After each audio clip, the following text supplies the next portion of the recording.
Dia bulan fenomena na takariva, tsy masuska família na lava. Dia bulan fenomena na takariva, tsy masuska família na lava. Inanao fahitako,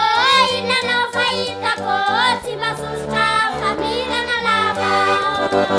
Inanao fahitako, tsy masuska família na lava.